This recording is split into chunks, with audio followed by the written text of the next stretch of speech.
সোহাইব যখন ছোট্ট আমার কাছে গেল দেবীর দ্বারে, আমার মাদ্রাসায় রেখে আমি তাকে পড়াইলাম। মাহফিলে মাহফিলে আমার সাথে নিয়ে যাইতাম, খুব আগ্রহ করে যেত। আমার ওই দিনের ঘটনা এখনো মনে পড়ে। রায়হান উদ্দিন আনসারি আছে এখানে, ওনার বাড়ি বগডোহরে, আমার মাহফিল।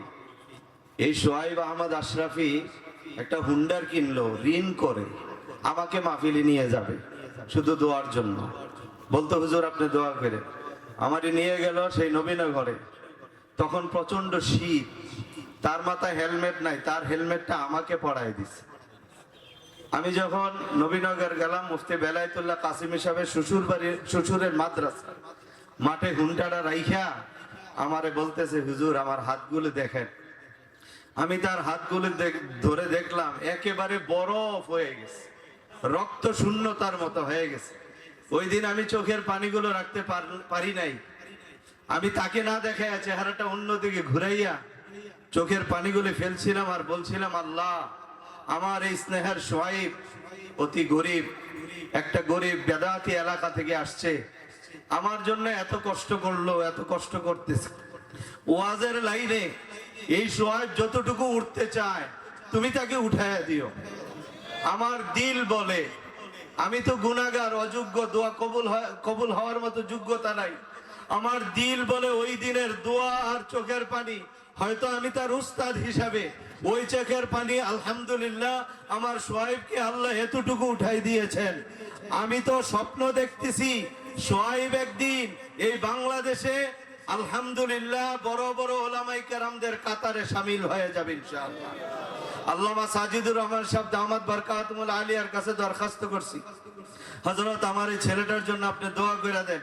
অফিসে বসে হুজুর আজকে নিজ জবানে দোয়া করেছেন, আমি আমিন বলেছি, ওর মাথাটা হুজুরের মুখের কাছে ছিল। আল্লাহ তাআলা যেন ওরে আরো বড় বানায় দেয়, জোরে বলেন আমিন। এই মাদ্রাসাটা যেন আল্লাহ কবুল করে নেয়, বলেন আমিন। আমি হুজুর থেকে অনুমতি নিয়ে 1 মিনিট মাদ্রাসার জন্য একটু দোয়া করতে চাই। আল্লাহুম্মা আমিন।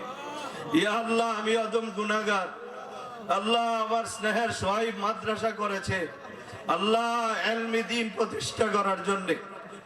যখন এই এলাকায় মানুষ আলেমদেরকে ভুলে যাইতেছিল, হক্কানি আলেম ওলামায়ে কেরামদের সংস্পর্শ তাদের ছিল না, এই সময়ে জিহাদের ময়দানে নেমে সোহাইব এখানে একটা ইয়া আল্লাহ ইলমি মারকাজ তৈরি করেছে। তুমি এই মারকাজকে কুদরতি ভাবে কবুল করে নাও আল্লাহ। এই মাদ্রাসার সমস্ত জরুরত গায়বী খাজানা থেকে পুরা করে দাও।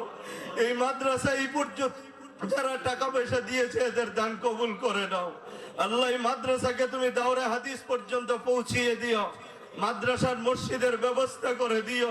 সবাই একটু আল্লাহকে ডাক দেন আল্লাহ, আর একটু জোরে ডাক দেন আল্লাহ।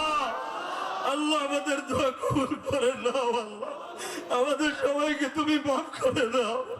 ইয়া আল্লাহ এই এলাকার শাহজাহানপুর এলাকার সবার গুনাহ মাফ করে দাও। এই এলাকার প্রত্যেকটা গোরস্থানের কবরবাসীদের কবরের আযাব মাফ করে দাও।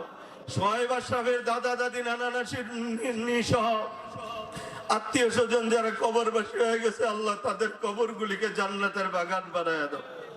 সুবহানা রাব্বিকা রাব্বিল ইজ্জাতি আম্মা ইয়াসিফুন ওয়া সালামুন আলাল মুরসালিন ওয়ালহামদুলিল্লাহি রাব্বিল আলামিন। আসসালামু আলাইকুম। আলহামদুলিল্লাহ, আমরা সোহাইব আহমদ আশরাফি উস্তাদের জবানের কথা শুনে চোখের পানি আটকাইতে